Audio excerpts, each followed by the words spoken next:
Eh bien salut à tous, bonsoir à tous et bienvenue pour cette 4ème édition de Game Radio de cette année, si je le crois bien, si je compte bien. C'est exactement ça. En présence de la personne qui me coupe la parole, Loïc.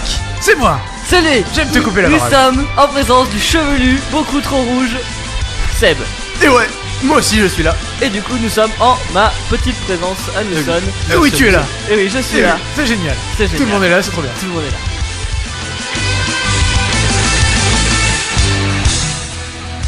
Et donc en cette début d'émission, nous sommes heureux de vous annoncer que Seb du coup rejoindra l'équipe pleinement de Game Radio. Tu vas faire une Bientôt, en chronique. tout cas. Parce que lui, il est nul. Et toi, t'es pas nul. Du coup, lui, je le vire et toi, je te prends. Exactement. Du coup voilà, c'est déjà pas mal comme news, on va dire. On a pas mal de trucs à vous dire cette semaine, entre parties les Worlds, entre parties les news, entre parties de la musique, sans doute Fire Emblem ou Skyrim. Non, même pas. Enfin plein de trucs. Ah non, il m'a dit c'était quoi. En tout cas on est là C'est ce soir Halloween. et ça fait plaisir. C'est Halloween bientôt Et c'est et, bientôt du coup, Halloween. pour les jeux, c'est quelque chose. Et donc vous pouvez dépenser déjà toutes vos thunes dans les skins d'Overwatch. Déjà fait. Ce que Seb a fait. Voilà. Ok, en tout cas, on va tout de suite démarrer avec les news. Et d'ailleurs, on va parler d'un MMORPG et pas du tout d'Overwatch. On va peut-être y venir tout à l'heure, mais on va parler d'un MMORPG qu'on n'a pas fini d'entendre parler, même si on pensait peut-être qu'il allait mourir assez vite. Au final, non, c'est donc Tezo, du studio Zeminax, donc le MMORPG de Elder Scrolls Online, qui arrive avec son dernier overhaul, donc le 3ème overhaul depuis le début du jeu, ça veut dire depuis 2 ans, je crois, quelque chose du genre. C'est à peu près ça, ouais. Donc le dernier overhaul qui sortira le 18 octobre, donc One Tamriel qui proposera en fait aux joueurs un système à la Guild Wars 2. Donc c'est simple, en fait les PNJ, les monstres et les quêtes s'adaptent au niveau.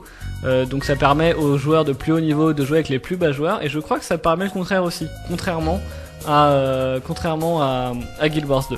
Ça, c'est le bien, ça. Avec un overhaul, des spells d'armes aussi, donc pas mal de gameplay modifié, donc quelque chose qui peut-être tente, qui valorise un peu plus le gameplay du jeu, donc à voir, à tenter, si vous avez le jeu, peut-être aller faire un tour, ça peut être mais j'ai le jeu en intéressant. plus. Mais t'as le jeu en plus. Ouais, je pourrais essayer.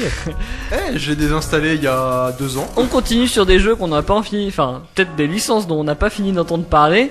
Wasteland, donc Wasteland, un jeu, un CRPG qui a été kickstarté, donc Wasteland 2 qui a été kickstarté suite à une grosse demande des joueurs, des gros fans de Wasteland 1 en tout cas. Wasteland 3 a été annoncé il y a maintenant 2 semaines sur Kickstarter aussi, a été totalement 100% Kickstarter. Je crois qu'aujourd'hui il a 160%. En moins de 3 jours il a été moins en 100% par donc un défi relevé par Inxil Entertainment. Donc Wasteland 3, donc super bonne annonce, allez la voir, qui sortira en fin 2019. Ce qui m'a fait un peu rigoler, c'est qu'ils mettent sortie de fin 2019 sur PC, PS4 et Xbox One. On sait même pas encore si ce sera encore les PS4 et les Xbox One qui seront encore sur le marché En 2019 en 2019. Sachant que la next génération a déjà plus ou moins été annoncée, non? Donc voilà, ça me paraissait un peu étrange. En tout cas, on finit avec des jeux toujours pas finis. On va parler, enfin on finit pas justement, on va parler de Star Citizen. Et oui, Star Citizen qui refait ses news. Donc on a vu voir popper quelques gifs par-ci par-là parce que le jeu commence vraiment à être un peu peaufiné et regardable. Et il est vraiment très beau, faut le dire. En fait, il a été mis à jour il y a moins d'un mois, même, enfin quelques semaines même, de façon à le rendre jouable. C'est ça. Du coup, il est un peu jouable. Mais une autre news qui arrive, et c'est que Squadron 42 sera repoussé au final. Il devait sortir en courant courant 2016, et on ne sait pas jusqu'à quand il est repoussé. En tout cas, il est repoussé à cause de l'intelligence artificielle qui a du mal avec le pathfinding. Ce qui est assez drôle parce que j'imagine bien les IA se prendre des murs à tous les 100 mètres. En tout cas voilà, pour Star Citizen, mauvaise news, mais normalement on a totalement confiance à ces développeurs dont on ne connaît rien. Cette phrase a l'air pas du tout louche. Bah je sais pas. On continue avec des grosses licences. CSGO qui est un jeu aujourd'hui qui fait parler de soi parce que les mises à jour n'ont pas été très très concluantes en ce moment. Et dernière mise à jour a rajouté quelque chose que la plupart des joueurs ont apprécié, d'autres n'ont moins apprécié. En tout cas, c'est les graffitis. Les graffitis, des nouveaux objets que vous pouvez acheter pour quelques centimes, voire quelques euros, qui vous permettent de taguer la map tout simplement. et qui pour un mode repris et pour taunt votre adversaire quoi. Et bien c'est pendant un match semi-pro qu'en fait on a remarqué qu'il y avait un gros bug et un game breaking bug avec ces graffitis, c'est que si on fait un graffiti sur une vitre, il n'apparaît que d'un côté, du coup tu peux te cacher derrière tes graffitis. Et ça a apporté une loss, une lose d'un match, d'un match semi-pro. Du coup, ça a été retiré du jeu pour l'instant jusqu'à fixe. À voir comment vont faire Valve, mais GG Valve pour le bêta testing toujours on point. On finit avec une news dont j'ai parlé la semaine dernière. Si vous avez bien écouté et si vous êtes aux aguets des bons plans, eh bien Beyond Good and Evil était gratuit cette semaine. Eh bien en même temps, le créateur Michel Ancel annonce Beyond Good and Evil 2. Quel génie. Voilà. Incroyable. Donc on va même peut-être ouais, bon ok d'accord, tu relances la musique, vas-y relance la musique. Ouais, bah, je relance la musique, rien de battre. Mais ouais, du coup, il relance l'annonce en sachant que le jeu avait déjà été annoncé il y a 8 ans, qu'il y a un trailer qui est sorti il y a 8 ans et qu'on en a plus jamais entendu parler. Donc il fait ouais les gars, en fait, n'oubliez pas on bosse sur ça. Et les gens sont là en mode c'est fou. Regardez, il y avait un trailer. Oh, c'est fou.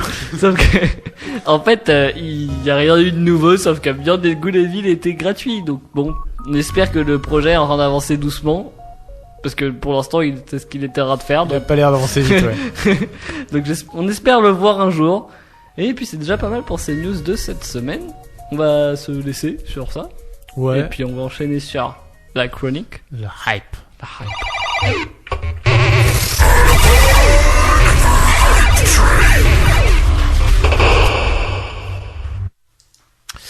Alors, avant tout de commencer, j'ai 2 questions pour vous. Première question, quel est l'endroit qui centralise toute la hype du monde? Mon cul. Non, je parle pour les jeux vidéo. Genre un truc que vraiment, genre si tu veux créer de la hype. Là où se passent les mondiaux de LoL en ce moment. Alors j'avoue, ça centralise pas mal de hype. Mais quand je parle jeux vidéo, je parle toute plateforme confondue. l'E3 l'E3, bien joué, c'était dur. Maintenant, quel acteur a décidé de se retirer de l'E3 début de cette année? Il y en a eu 2. C'est pas Bethesda? Non, pas du tout. Tu racontes vraiment n'importe quoi. Hmm. Et d'ailleurs, c'est un No acteur... Man's Sky. No Man's Sky, il essaie de se retirer de l'E3. En effet, je pense pas qu'il y reviendra. Ou peut-être qu'en tant que running gag. Qui sait. Mais non, c'est Activision Blizzard qui s'est retiré de l'E3 cette année. Ah, mais parce que Blizzard ont leur propre convention aussi. Sachant que Blizzard n'a jamais vraiment annoncé grand chose à l'E3. Enfin, si vous cherchez ce que a annoncé Blizzard à l'E3, il avait annoncé Warcraft 3 à l'époque. Donc ça fait quand même un bout de temps. Ouais, et il n'avait depuis, peut-être pas encore la BlizzCon aussi. Il y a sa propre convention et c'est de ça que je vais parler, la BlizzCon, et on va encore parler de Blizzard. Je voulais pas, en fait, j'ai pas fait exprès, c'est juste que vu que ça revenait beaucoup dans les news e-sport et c'est vrai que ça crée beaucoup de hype et que c'est très bientôt parce que ça arrive le 4 et 5 novembre de cette année. Et ouais, cool. Et c'est où? Et c'est aux États-Unis, mais j'ai pas noté la place. Tu veux y aller en fait? Ouais. C'est peut-être à San Francisco. S'il y a des gens riches qui veulent nous sponsoriser, on veut bien faire la BlizzCon pour vous. Voilà. Surtout qu'on reviendra sur les prix de la BlizzCon et c'est assez sympa. Tu verras aussi. Les e-billets sont étonnamment peu chers. Alors les e-billets sont à $40. Oh, ça va. Voilà. Sachant qu'un e-billet c'est juste pour t'autoriser à voir le stream. Ah non, c'est pas cool. Voilà. Et avoir les goodies. Mais on y reviendra un peu. Alors, qu'est-ce que fait la recette d'une bonne BlizzCon? Alors les bonnes BlizzCon, qu'est-ce qu'ils y font Blizzard? Alors premièrement, il y a des annonces. Et en général, qu'est-ce qu'on annonce à la BlizzCon? On annonce les sorties de World of Warcraft. Les extensions qui sortent presque à chaque fois pendant les BlizzCon et de façon assez régulière. Il faut savoir que la BlizzCon existe depuis 2005 et n'a pas été produite en 2006. Il y a pas eu d'édition en 2006. En gros, ça fait 2005 et ensuite à partir de 2007, il y en a eu chaque année. Et il faut savoir que les seules années où il n'y a pas eu d'annonce d'une extension de World of Warcraft, c'était 2008, 2010 et 2014.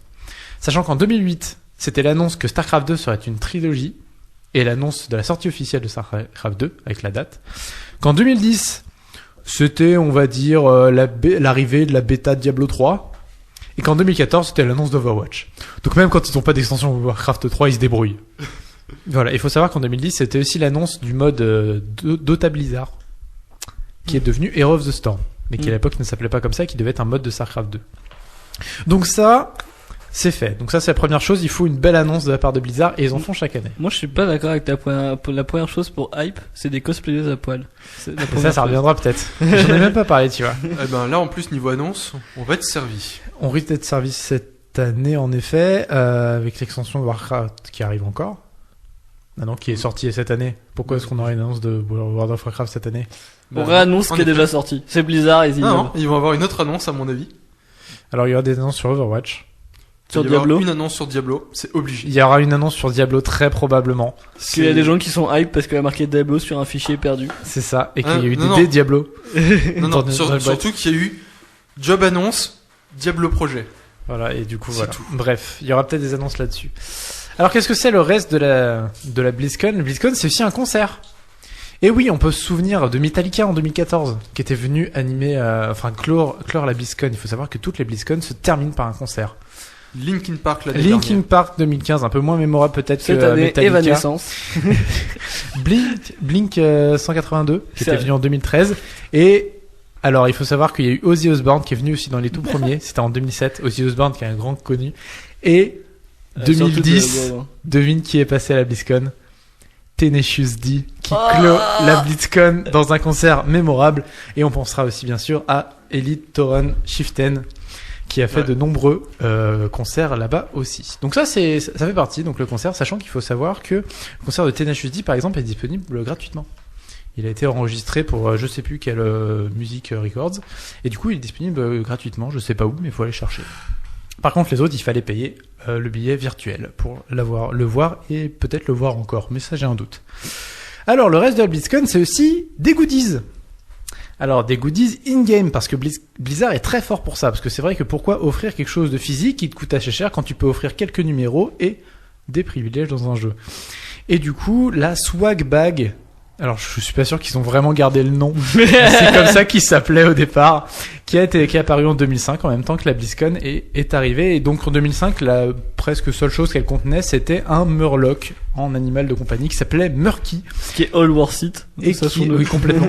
Et qui est devenu le running gag, si on peut dire, de cette swag bag, parce qu'en effet, chaque année, il y a plus ou moins, c'est presque toujours un pet, parfois c'est une monture, avec Murky. Donc parfois il apparaît en tant que chevalier, parfois c'est une monture qui est montée par un Murloc. Bref, ce Murloc revient chaque année. Et cette année, par exemple, c'est deux Murlocs, qui ne s'appellent plus Murky du coup, et qui est l'un voué à l'Alliance et l'autre voué à la Horde. Et on peut afficher celui qu'on veut. Donc voilà, la BlizzCon, c'est aussi un prix, et un prix non négligeable. Il faut savoir que ça a démarré en 2005 à $50. Ça calme. C'était abordable quand même. Ça va, Ça va, mais ça 5 calme, tu vois. Alors $50 c'est un bon concert quand même. Ouais, Déjà. sachant que c'était en 2005, hein. Ah oui. Donc tout valait pas forcément $50 en Amérique hein, en 2005. Aujourd'hui, c'est $200 les 2 jours. Voilà, depuis 2014. Alors certes, c'est inclus le concert, la participation sur les 2 jours, bien entendu les goodies. Mais ça fait quand même cher la convention, hein. $200 pour aller voir du Blizzard. Faut kiffer Starcraft, World of Warcraft et tout ça, hein, parce que sinon c'est difficile. Et le ticket virtuel existe, lui, depuis 2013, je crois. Et coûte $40 et qui nous permet d'avoir le stream en haute qualité et les concerts et tout ça. Et maintenant aussi les goodies. Ça n'a pas été le cas la première année, ça s'est fait les années suivantes. Donc voilà, je vais terminer pour cette convention, si on peut dire. Donc cette convention... Ah si, j'ai oublié un truc, bien oui. entendu. Évidemment. Je sais pas si on parle de la même chose, mais la BlizzCon, c'est aussi de la compétition. Exactement. De C'est ce l'e-sport. que je voulais dire. Voilà, chaque année, il y a des petits trucs d'e-sport qui se passent. D'ailleurs, c'était la raison pour laquelle Hearthstone n'a jamais été annoncé dans une BlizzCon. Elle avait été annoncée avant, Hearthstone est sorti avant pour que à la BlizzCon puisse se dérouler le premier tournoi, pas festival, mais tournoi international. Donc voilà, du coup, ils n'avaient pas annoncé ça pendant la BlizzCon, ils l'avaient sorti un petit peu en décalé. Donc cette année, on va pouvoir voir les 5 seuls et uniques joueurs de Hero of the Storm se battre entre eux. Eh ben, laisse-moi te surprendre un petit peu, parce que Blizzard, il est pas bête. Et pourquoi, par contre, je sais pas marqué sur ma fiche alors que je les avais notés. Il va falloir que je me souvienne. Il va falloir que je me souvienne à la main de ce que j'avais noté. Bien joué. Blizzard Loïc. a payé assez Faker Alors. pour qu'il aille jouer à Hero of the Storm. Non, mais par contre, Blizzard sait très bien doter ses jeux en fonction de leur popularité. En effet, StarCraft 2 a un prize pool actuellement de $500 000, ce qui est correct, hein, faut bien le dire, mais pas non plus excessif, à se répartir du coup entre les joueurs, avec le premier qui obtient bien entendu une plus grande partie du pactole. Mais par exemple, des jeux comme Hearthstone ont eux $1 million. Parce que certes, Hearthstone ne fait peut-être moins d'audience que StarCraft 2, et encore, en tout cas attire moins les joueurs professionnels, mais quand tu leur proposes $1 million à se partager, tout de suite, hein, on réfléchit moins. Hein. Et entre autres, Hero of the Storm, lui aussi, propose $1 million de cash prize pour les équipes, alors que des jeux comme Overwatch ne proposent rien du tout. Actuellement, les joueurs se battent pour l'honneur. Et le dernier jeu compétitif qui est World of Warcraft, le tournoi en arène, ne propose que $250 000 à se partager, sachant que les équipes sont constituées de 3 à 4 joueurs. Donc vraiment, ça fait plus beaucoup de thunes à la fin. Hein. Donc voilà, donc vraiment, Blizzard sait mettre des thunes aux endroits où on sait que les gens n'arriveront pas forcément, histoire de quand même avoir un vivier de joueurs et de pouvoir afficher des bonnes compétitions. Si vous voulez savoir aussi, donc les premiers rounds seront visibles gratuitement sur le site, sur le Twitch BlizzCon tout court, et se dérouleront le 26 au 31 septembre, donc les phases de pool plus ou moins. Donc des phases de pool pour World of Warcraft, pour Hearthstone, pour Starcraft 2, octobre, oui, pourquoi j'ai dit septembre, c'est octobre. Donc des phases de pool World of Warcraft, Hearthstone, Starcraft 2, Overwatch, Hero of the Storm, et cela se déroulera le matin. Pourquoi le matin ? Parce que le soir se déroulent les mondiaux de League of Legends, et du coup autant ne pas faire de la compétition d'audience. Blizzard toujours très intelligent dans l'e-sport, c'est pas pour rien qu'ils ont été présents depuis de nombreuses années. Alors pour finir, donc le 15 septembre, les bonus de jeu ont été annoncés de la part de Blizzard cette année. Il y aura donc les Murlocs, Alliance et Horde. Il y aura un skin pour Bastion. Il y aura un pet pour Diablo 3, je crois. Possiblement. Voilà. Non, c'est un pet en forme de Diablo. Ou un fichier texte. C'est mignon. Un fichier texte caché dans les trucs avec le jeu marqué Diablo Project. Avec marqué Diablo 4 Project et beaucoup de hype. Donc voilà, et il y aura aussi une superbe monture pour Hero of the Storm. Vraiment, j'ai trouvé que c'était le plus beau des goodies. La monture est vraiment magnifique. C'est dommage que vraiment personne ne joue au jeu. Mais il y a $1 million, les gars, réveillez-vous.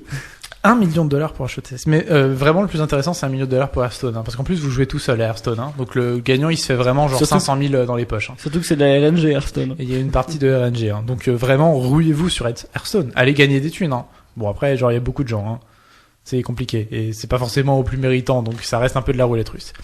Mais voilà, j'ai fait un petit tour de la BlizzCon, pas forcément exhaustif, là où se crée la hype Blizzard, parce que Blizzard n'annonce plus rien le 3 comme j'ai dit, et n'annoncera plus rien parce que Activision aussi s'est retiré, sachant qu'Activision ils s'en moquent un petit peu parce que leur seul jeu qu'ils annoncent c'est Call of Duty, et Sony leur annonce à leur place à chaque fois sur la convention PS2, PS tout court.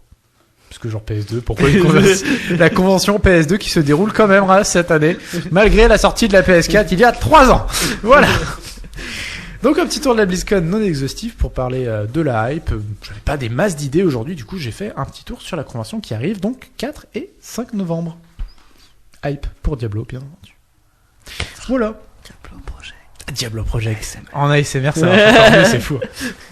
En tout cas, on va s'écouter une petite musique. Du coup, merci pour cette super chronique de la hype. Toujours. On va se hyper avec les musiques que Nathan nous choisit, avec toujours ce Nathan invisible. Merci Nathan, si tu nous écoutes, on te fait des gros poutous. Bonjour tout le monde, vous êtes toujours sur Game Radio et on s'écoute tout de suite Still Alive, une musique tirée de Mirror's Edge. Allez, on écoute ça ensemble.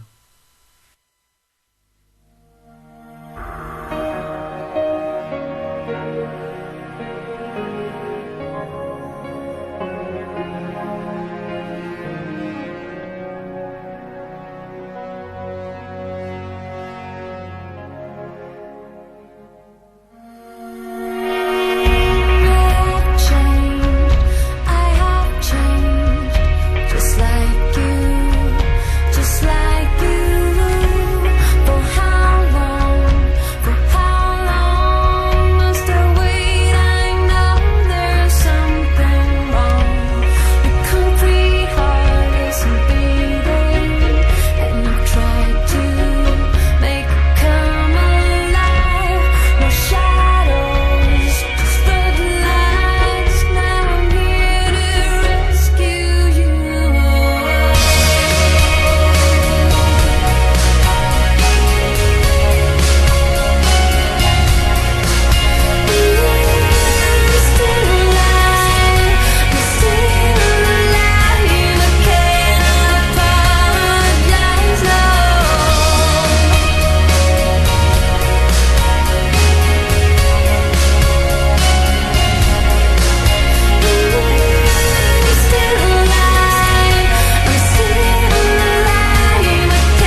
Et donc c'était une super musique de ce Mirror T'as Edge. rien écouté, je t'ai Si, vu. c'est... je l'ai écouté. Mais elle était cool. Non, sérieusement, c'est de la musique de Mirror Edge Still Alive, donc une de mes musiques peut-être préférées des jeux, parce que Mirror Edge est un de mes jeux préférés, je pense. C'est vraiment Je te un crache tellement dessus. Pourquoi? Je n'aime pas ce jeu. Il est vraiment bien ce jeu. J'ai Je vraiment sais pas, beaucoup je aimé. l'ai pas testé. C'est pas bien. Il est C'est vra- bien, genre on est bien divisé. On est bien divisé.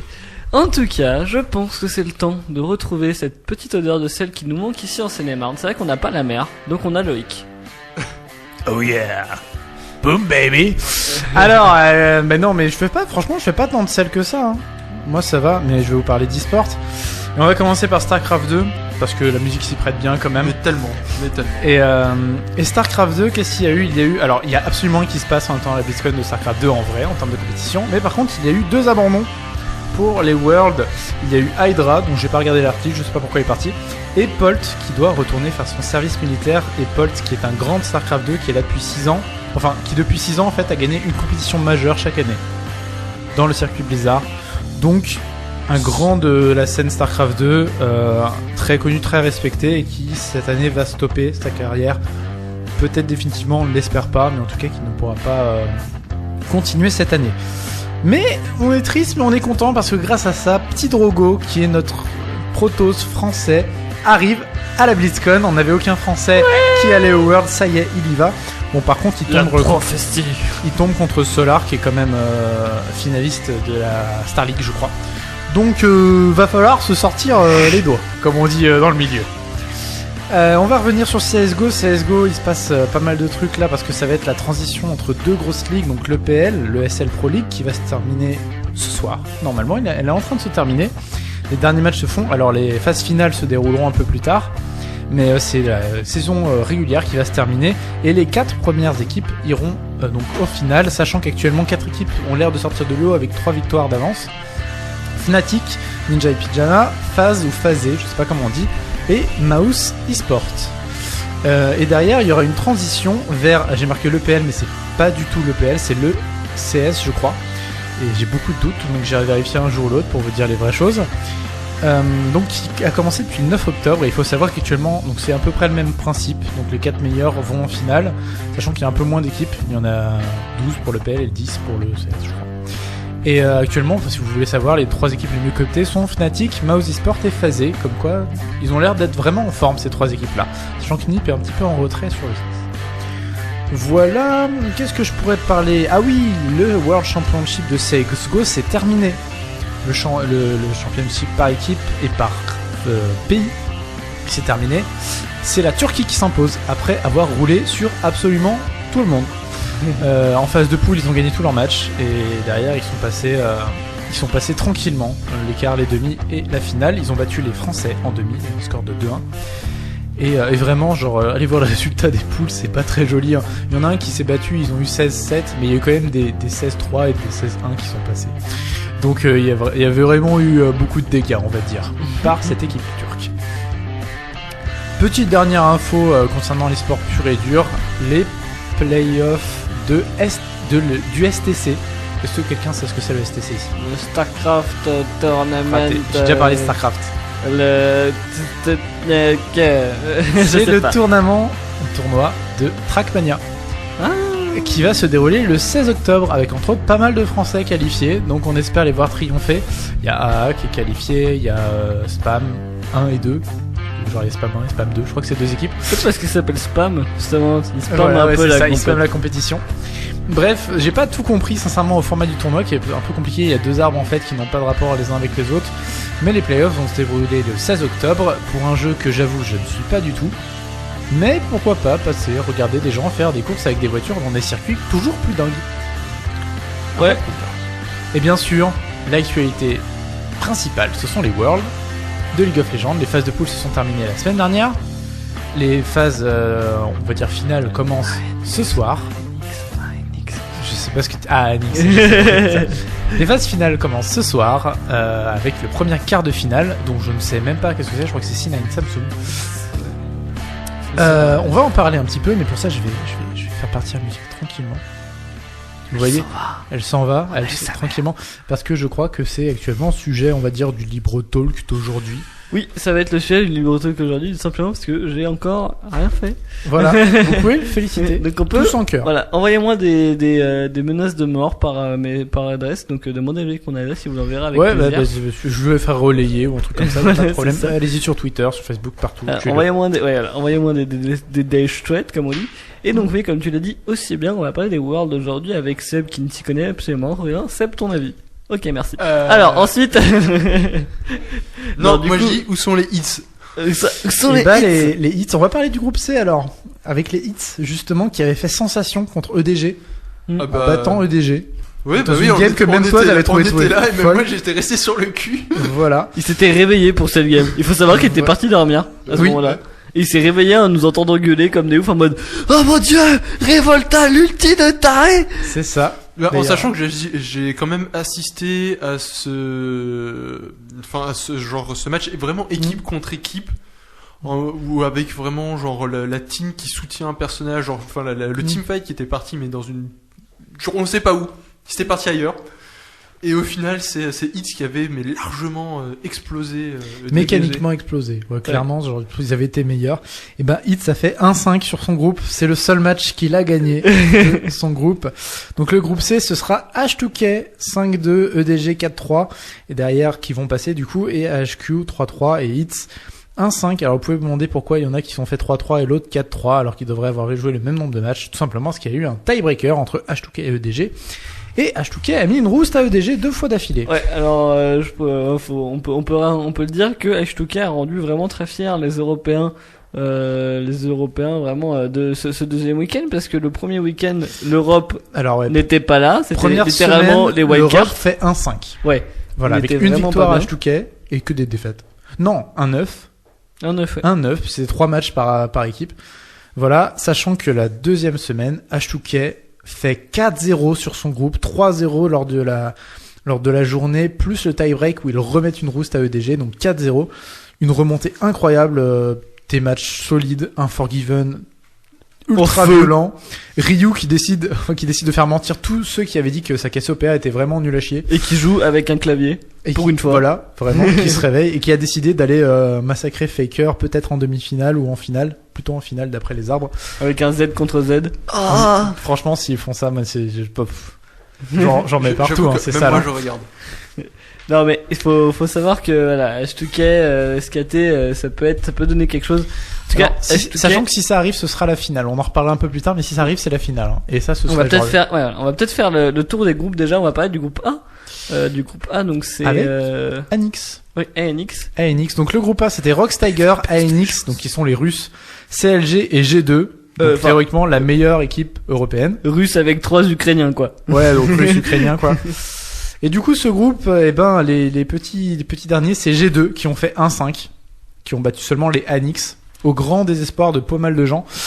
Les CLG ont fait 3-3, score honorable. ANX a fait 4-3 et Rox Tiger 5-2. Donc encore une fois un tie-break où Rox Tiger s'était imposé contre ANX.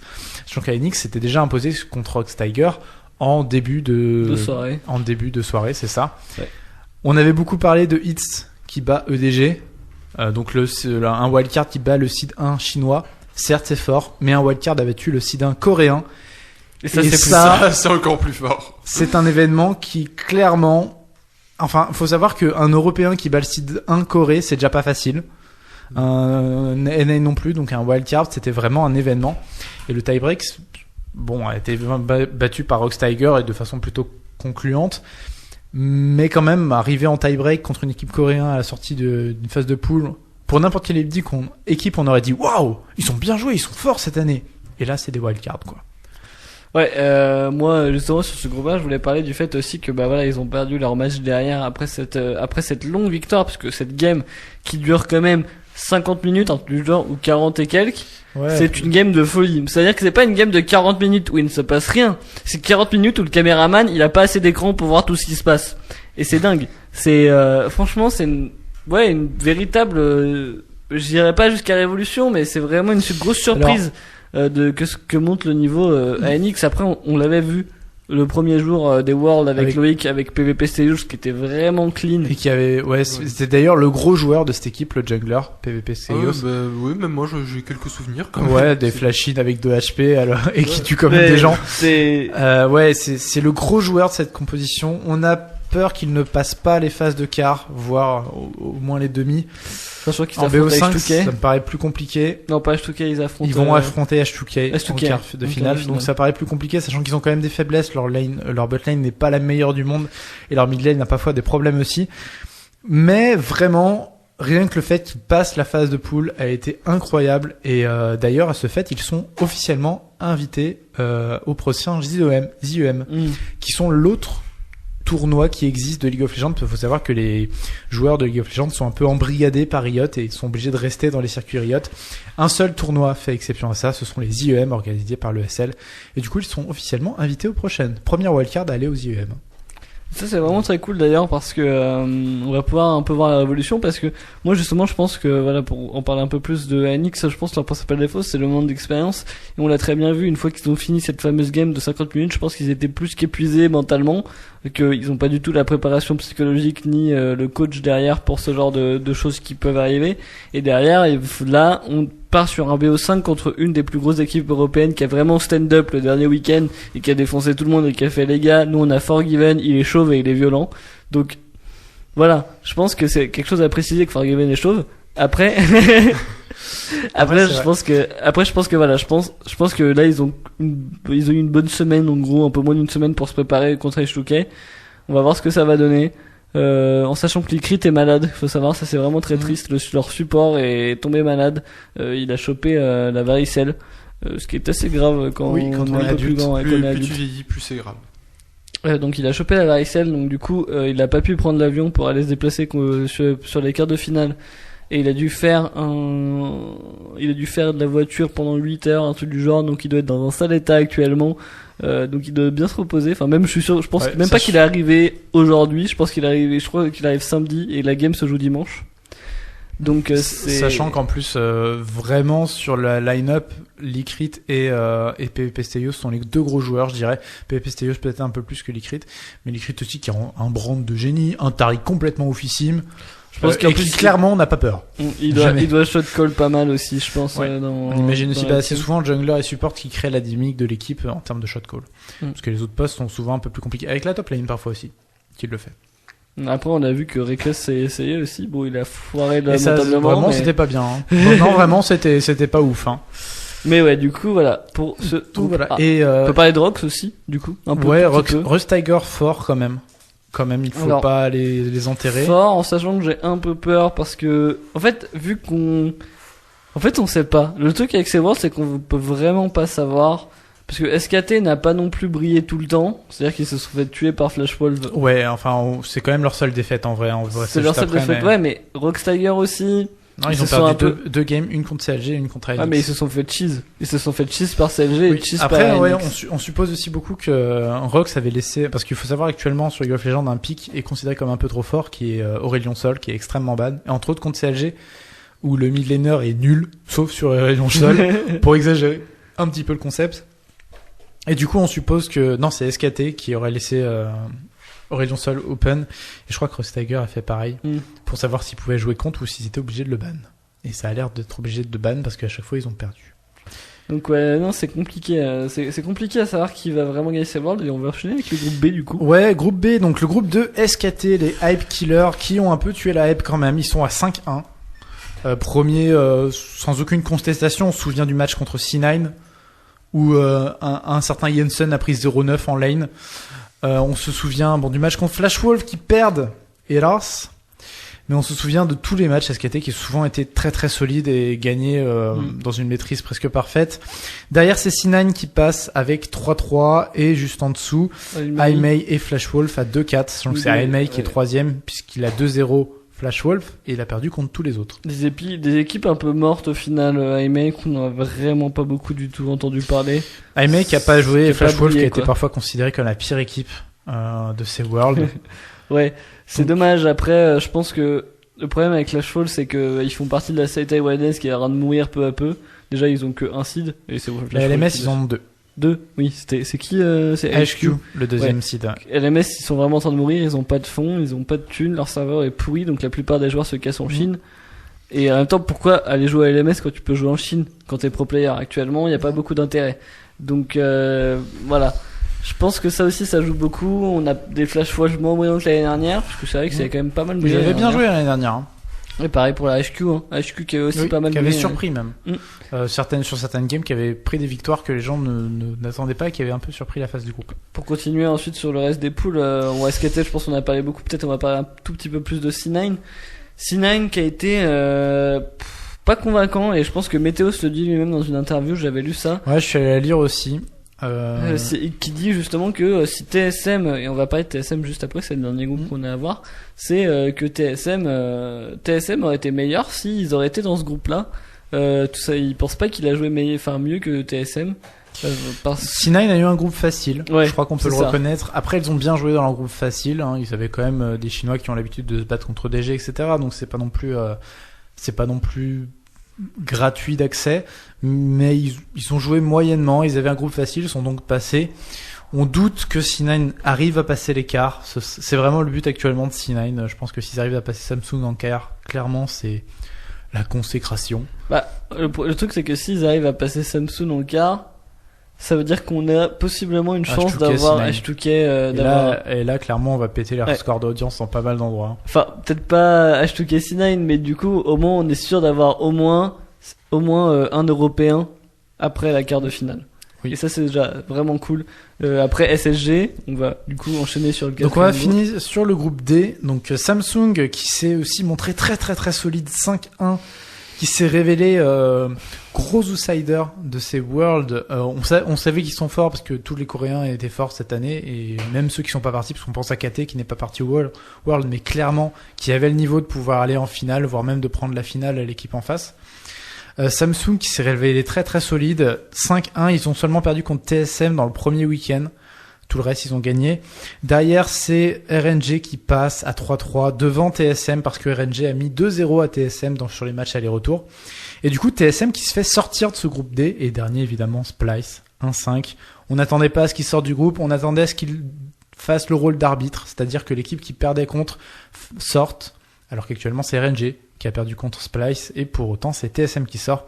Une grosse déception pour les Américains. Ouais, grosse déception pour les Américains qui s'attendaient vraiment à des gros résultats de la part de TSM, qui ont pas réussi à tenir la pression de la scène, je pense. Parce que quand même on les a annoncés gagnants, même les Coréens, Faker le disait, il y avait pas mal de Coréens même de coachs coréens, qui disaient que ouais, TSM, ils C'est sont fort. vraiment pas bons, ils sont vraiment justement bons. On va sans doute les voir briller cette année, une Fnatic de cette année, tout ça. Au final, ils arrivent même pas à passer ça, donc très déçus, les fans américains qui sont très très déçus actuellement. Double Lift qui a fait un long pavé sur Twitter qui annonce sa tristesse quand Est-ce même. qu'il flame son support? Non, justement, qui prend ses responsabilités, qui a vraiment fait lose la game, faut le dire, contre SSG. Il a totalement feed, et là c'est justement sur ça que je voulais revenir, c'est que SSG ont été violents, mais au final, c'est pas SSG, c'est Mata et Uzi.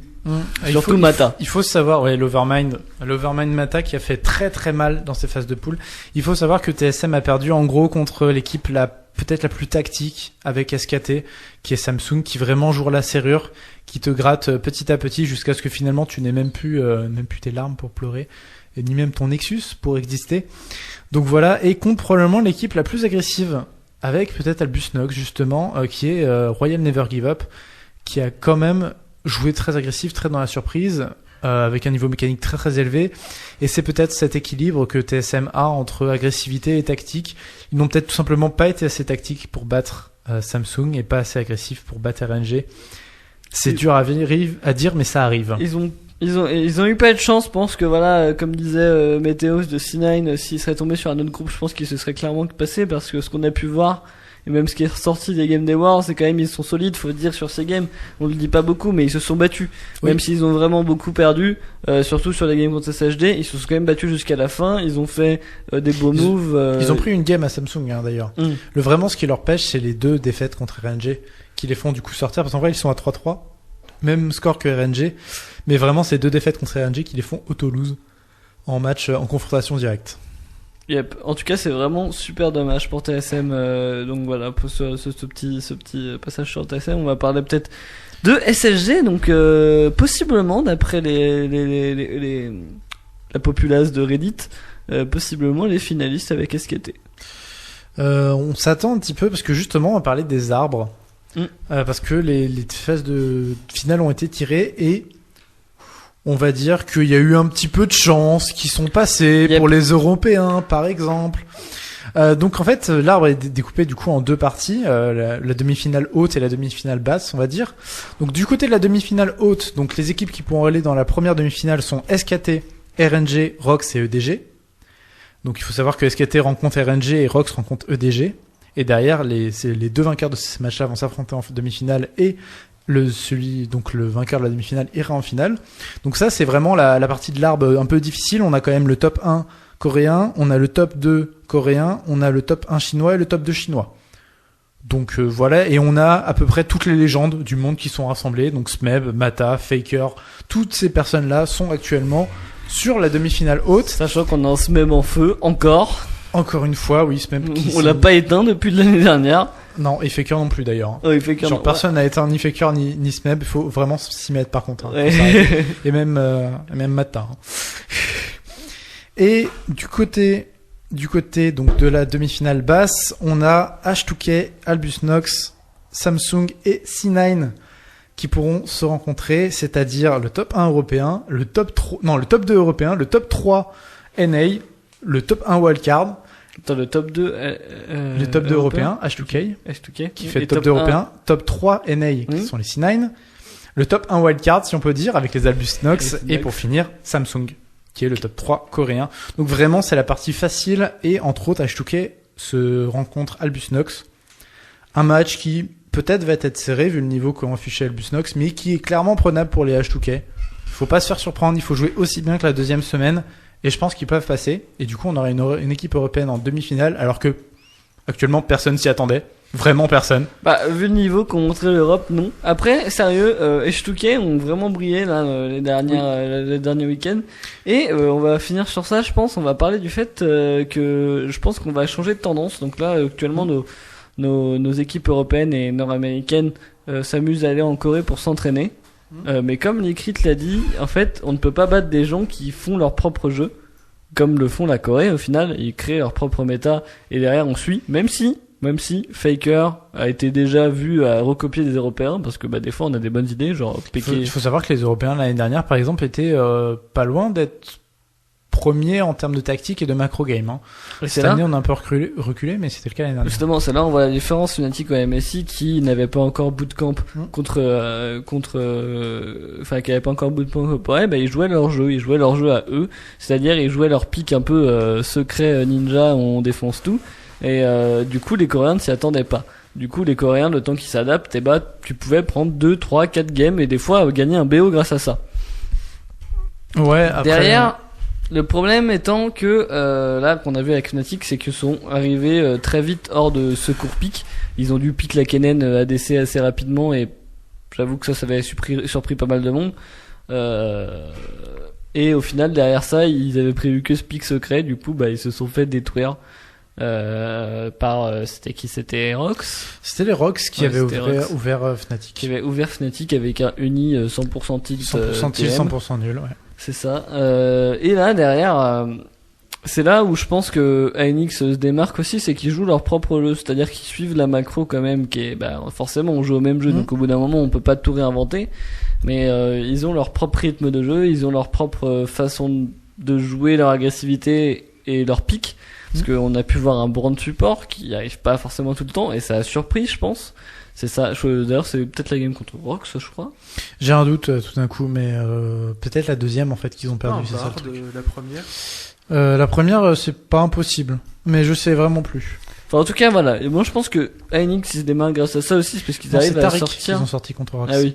En tout cas, on peut voir au niveau de leur style de jeu qui est vraiment très semblable au final des M5. Ils ont un teamfight assez solide, même vraiment très solide, beaucoup de communication. Au final, semblable à beaucoup d'équipes européennes qui ont performé, parce qu'on pense à Fnatic qui était quand même vraiment pas très loin, c'est-à-dire un jeu beaucoup tourné autour de la vision, relativement, très agressif, surtout sur les calls Nashor. et un jeu avec un teamfight relativement très bon. C'est ça, pour pas dire excellent.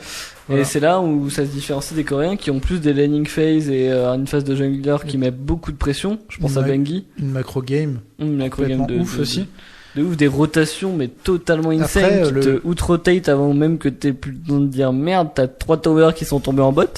Le problème des Coréens reste quand même que ils sont vraiment bons sur presque tous les aspects du jeu. Justement, l'endroit où on pourrait presque leur reprocher aujourd'hui, c'est la phase de lane. On voit de nombreux Coréens se faire parfois ouvrir par des phases de lane européennes. On pense à Def Meko, qui a quand même perdu face à Forgiven. J'ai perdu le nom du support. Vander. Ouais, c'est ça, Forgiven Vander, qui sont d'excellents joueurs européens en effet. Et qui réussissent tranquillement à battre des Coréens, et quand même Deft Meko est actuellement considéré comme l'une des meilleures botlane du monde. Après, faut dire aussi, c'est pas n'importe qui, un Forgiven qui est aussi le meilleur ADC européen, je pense qu'on peut probablement, le dire. Oui. Avec Sven peut-être. Sven qui a vraiment pas step up. Sven qui a montré du très gros jeu avec G2, mais qui clairement n'avait pas d'équipe. Ouais. Sven Mitty qui ont tout donné, mais qui jouaient à 2 contre 5. Ouais, après voilà, moi je sais pas, je pense que à partir de ce moment-là, on peut dire que Forgiven est quand même le meilleur joueur. Après qu'il a vraiment un esprit super compétitif, ce qui fait vraiment à son avantage. À son avantage, à son désavantage, comme on a pu en parler au World 1, le perfect pick c'était Sivir, mais Forgiven ne joue pas Sivir, donc il pique autre chose. Après, justement, c'est là aussi que les H2K ont une politique légèrement différente que de pas mal de structures. C'est que chez H2K, c'est plutôt le coach qui fait les drafts que les joueurs, alors qu'actuellement en Europe, on a plutôt tendance à privilégier le choix des joueurs pour créer des drafts, alors que par exemple du côté coréen, Faker le dit très bien, si Kuro dit je pique Lulu, Faker pique Lulu, même s'il a pas envie de le jouer, pique Lulu, parce que sinon genre le coach des SKT qui est quand même unanimement reconnu et qui, je pense, met la misère à ses joueurs en termes de niveau, et je pense met la misère à ses joueurs en termes de baston aussi. J'imagine, vu comment il les dresse. Je suis pas sûr qu'il met la misère à Faker. Je suis pas sûr. Il paraît que Kuro est vraiment ultra chaud. Ah oui, on l'a jamais vu en pro play. Il est ultra chaud, il paraît. Bref. J'ai une petite anecdote pour vous, si vous voulez. Je suis allé voir le catch prize de cette année, parce qu'on n'en parle pas des sous-sous, parce qu'en France, en plus, on ne parle pas des sous-sous en général. Il faut savoir qu'il y a 4 400 000 de dotation cette année, avec entre autres 1 700 000 pour le premier. Donc la première place, ça rapporte un peu de thunes quand même. Alors il faut relativiser avec le prix actuel des joueurs et d'un coût d'un split. Il faut savoir que on va par exemple parler du transfert de Marine l'année dernière, qui était le top laner des SKT. Le transfert a, paraît-il, ce sont seulement des rumeurs, avoisiné les $1 million. Donc on arrive quand même bien. Et il faut savoir qu'il y a eu des propositions pour Faker. C'est Faker, rassurez-vous, à 600 000 € l'année, plus 200 000 € en prime de signature. Donc quand tu signes le contrat, tu as 200 000 et derrière tu te fais 600 000 sur une année. Ça aurait été un contrat de 2 ans. Donc voilà, donc un joueur ça coûte cher, surtout un très grand joueur, et il faut voir que même pour des plus petites structures, des équipes comme UOL ont annoncé qu'un split ça coûtait plus d'$1 million, bien plus d'$1 million à entretenir pour une équipe, juste un split. Donc gagner 1,7 million c'est bien, mais ça fait pas tout en termes de revenus. Et si vous voulez savoir, il y a des petits prix pour les derniers, comme par exemple G2, qui se sont fait $51 000 pour être passés, dire bonjour au World de League of Legends et perdre des games contre Rox, NX et CLG. Donc voilà, et TSM lui repart avec $93 000 pour sa 3e place dans le groupe. Ça ne rachètera pas la déception. Ça fait toujours un peu plaisir au porte-monnaie. Après, la TSM qui est la plus grosse structure nord-américaine d'e-sport et de League of Legends, donc on s'inquiète pas forcément pour eux financièrement. Alors il faut savoir que contrairement à ce que tu peux dire, en vrai financièrement c'est pas forcément facile pour TSM actuellement. Et c'est pas forcément facile, mais c'est pas le plus dur, je pense. Non. Je pense qu'il y en a qui galèrent beaucoup plus. Par exemple, pour vous donner un indice de comparaison sur ces prix, parce que $93 000, on se dit peut-être, mais en fait, ils gagnent pas mal de thunes. Il faut savoir qu'un salarié à l'année coûte $50 000 juste en termes de frais. Donc tu doubles pour l'entreprise. Donc non, $93 000, c'est rien du tout. Et 51 000, c'est encore plus dur. Et de toute façon, G2, on va pas leur filer de thunes parce que ces enfoirés ont tout perdu. Voilà. On va finir cette édition un peu plus. Mais j'ai attendu un peu. On va finir cette édition un peu plus tôt parce qu'on va parler juste de ça, puis on va s'arrêter. On va parler de la sortie de Mouse. Certain Mouse des Worlds. Ah oui, Mouse qui a eu un décès dans sa famille et du coup Korowan qui Ouais, revient Korowan dans qui remplace l'équipe dans EDG, c'est ça. EDG. Et Mouse qui avait été beaucoup décrié. Alors voilà, moi Pour je ce voulais phase de juste lane. parler de ça justement, Mouse qui s'est fait écraser par pas mal de top laners, faut le dire, À peu près tous. et par beaucoup de monde aussi. Ouais, faut à peu dire. près tous. Et mais c'est con parce que c'est quand même un joueur qui est arrivé, qui était support jusqu'à l'année dernière, il faut le dire, qui a fait la transition de top support, enfin support top plutôt, et qui a augmenté assez vite au final, qui a pris beaucoup de niveaux super rapidement, beaucoup plus qu'on pourrait penser, beaucoup plus que vous pourrez jamais le faire dans toute votre vie entière. Ouais, moi j'ai grimpé vite. Donc voilà, après certes il est pas aussi bon parce que bah voilà c'est un support quoi à la base. Il est pas aussi bon que Smeb, mais en même temps qu'il l'est. Après, je suis d'accord avec toi, mais on parle de DG, la structure Ouais, qui a quand c'est même vrai. Deft Meko et Pawn en mid lane. Après ils ont tellement de budget qui Pawn et Scout que Ouais mais ils ont dépensé tellement de budget pour Scout actuellement que Scout n'a pas été aussi cher. Par contre, Pawn, oui. Scout c'est super cher. Hein. C'était celui qui était censé remplacer Easyhoon SKT. Oui, là. oui. Non mais Pawn. Oui, bah C'est- après Pawn il c'est- coûte cher depuis des milliards d'années. Hein. Je pense Oui, qu'il oui, a fait un oui. trou déjà dans le Il a fait un trou dans toutes les... Enfin, ils ont récupéré Pawn et Deft, qui sont quand même les deux joueurs de Samsung White, qui ont gagné les mondiaux de 2013. 2014. 2014. Plutôt. Puisque 2013. Excusez-moi. Et bon, ils ont dû coûter assez cher. Sachant qu'il faut savoir que l'année prochaine, alors ceux qui connaissent la scène bien évidemment le savent, en fait il faut rester 2 ans dans une région pour être naturalisé de cette région. Et sachant que toutes les équipes ont le droit de n'avoir que 2 joueurs d'une région étrangère, maximum par année. Yep. Ça évite le fait d'avoir des équipes full coréennes en Chine par exemple.